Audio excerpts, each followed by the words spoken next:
আমরা সাকিবের সাথে বিগত কয়েকটা দিন কন্টিনিউ যোগাযোগে ছিলাম এবং সাকিবের ইচ্ছা ছিল সে বাংলাদেশ থেকে একটা পূর্ণাঙ্গ সিরিজ খেলে সে রিটায়ার করবে। এটা তার একটা ইচ্ছা এবং আমরা সবাই সাকিবের অবদান সম্বন্ধে জানি। বাংলাদেশের ব্র্যান্ড, আমাদের ক্রিকেটের ব্র্যান্ড 100 ইয়ার্স আমরা সাকিব পাবো না এবং সেটার প্রতি শ্রদ্ধা রেখেই বাংলাদেশ ক্রিকেট বোর্ডে আজকে উত্থাপিত হয়েছে সাকিবের ইস্যুটা। আপনি যেটা বলছেন সেটা আইনগত ব্যাপারটা, যেটা সামাজিক বা আইনগত যে ইস্যুগুলো আছে সেটার সাথে আসলে বিসিবির সম্পৃক্ত কতটুকু। আপনি একটু আগে বলছিলেন যে বাংলাদেশে ওয়ার্ল্ড কাপ নিয়ে, আমি একটু কানেক্ট করি কোশ্চেনগুলো। বাংলাদেশ ওয়ার্ল্ড কাপে কেন যাচ্ছে না? বাংলাদেশ ওয়ার্ল্ড কাপে যাচ্ছে সিকিউরিটি থ্রেটের কারণে। আর আইসিসি একটা প্রতিষ্ঠান, বিসিবি একটা প্রতিষ্ঠান, বিসিসি একটা প্রতিষ্ঠান, বিসিআইসি একটা প্রতিষ্ঠান। একটা প্রতিষ্ঠান কিন্তু রাষ্ট্র না। একটা রাষ্ট্র যখন সিকিউরিটি, যখন জি কথা হয় তখন কিন্তু আসলে নিরাপত্তার ইস্যুটা আগে আসে। সেই নিরাপত্তার ইস্যুটা আমরা যখন ইনফর্ম করেছি গভর্নমেন্টকে, গভর্নমেন্ট তখন 4টা মন্ত্রণালয়, এটা একই সময় জানেন, তথ্য, পররাষ্ট্র, স্পোর্টস এবং আইন, এই 4টা মন্ত্রণালয় তারা বসে পরবর্তীতে ক্যাবিনেট বসে তারপর সিদ্ধান্ত নিয়েছে রাষ্ট্র যে আমরা সিকিউরিটি ইস্যুতে যাব না। আমি যদি বলি যে আমার পারসেপশন কি এখানে, আমি কি ভাবছি, সেটা হচ্ছে আপনারা এতগুলা এখানে মানুষজন আছেন, এত বড় মিডিয়া বাংলাদেশে, অনেক দর্শক সেখানে যাবে, আপনাদের ভিসার কোনো নিশ্চয়তা নেই, সিকিউরিটির নিশ্চয়তা নেই, একটা পতিত সরকারের অনেক লোকজন ওখানে আছে, যেটা একটা স্যাবোটাজ হতে পারে, একটা অ্যাসল্ট হতে পারে, যেটা আমাদের যে কোনো, এই গভর্নমেন্টের বয়স কত বেশি দিন নেই, ইলেকশন হলে তারা শেষ। তো সুতরাং তারাও নিশ্চয়ই ওই মুহূর্তে এই ঝুঁকিটা নিতে চাচ্ছে না।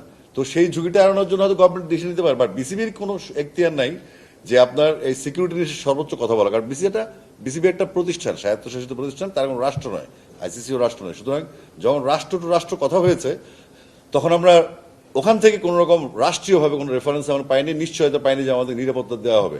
আইসিসি যতই বলুক বা বিসিসিআই যতই বলুক বা বাংলাদেশের বিসিবি যতই বলুক, শেষ পর্যন্ত নিরাপত্তা ইস্যুটাকে সরকার প্রাধান্য দিয়েছে। আমরা সেখানেই আছি।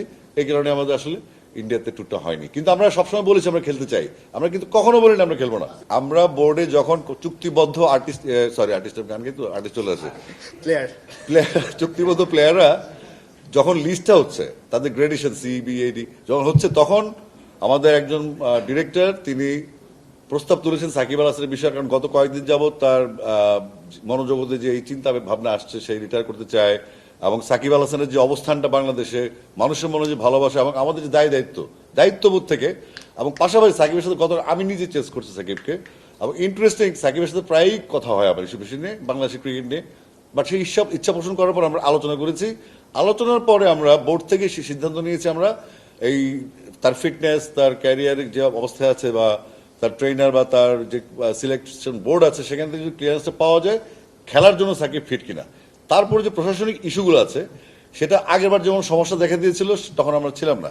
আর পরবর্তীতে যেটা হচ্ছে, আপনার যদি এখনো গভর্নমেন্ট ফিল করে যে তাকে আসতে দিবেন, তার থ্রেট আছে, মামলা আছে, তাকে ফেস করতে হবে কোর্ট, সেটা আসলে সরকারের ইস্যু। যে ইস্যুতে আমরা ইন্ডিয়া আসলে যাইনি, তাই না? ব্যাপারটা একই রকম। সাকিব সংসদ সদস্য হওয়ারাই বাংলাদেশ দলের প্লেয়ার ছিল এবং বাংলাদেশে অনেক জয়ের সাক্ষী ছিল। বাংলাদেশের রেকর্ড বুকে সাকিবের নাম স্বর্ণাক্ষরে লেখা থাকবে। তো আমরা ওই অ্যাঙ্গেল থেকে সাকিবকে সম্মান দেওয়ার জন্য, তার মনের যে ক্ষুধাটা, তার যে আকুতিটা, সেটাকে ভালোবেসে এবং তাকে রেসপেক্ট জানিয়ে আমরা সিদ্ধান্তটা নিয়েছি। এটার সাথে সরকার সাথে ডিলটা করবে, আমাদের বিসিবি বস বলবে যে আমাদের এটা সিদ্ধান্ত হয়েছে বোর্ডে, আমরা সাকিবের সিকিউরিটির জন্য, আমরা সাকিবের খেলার জন্য আমরা খেলাতে চাই। পরবর্তী যে আইনগত পদক্ষেপ, রাষ্ট্রের যে সিদ্ধান্তগুলি আছে, পতিত ফ্যাসিস্ট কিংবা সাবেক সংসদ সদস্য, এটা আমাদের বিবেচ্য বিষয় না। আমরা প্লেয়ার সাকিবকে চাচ্ছি।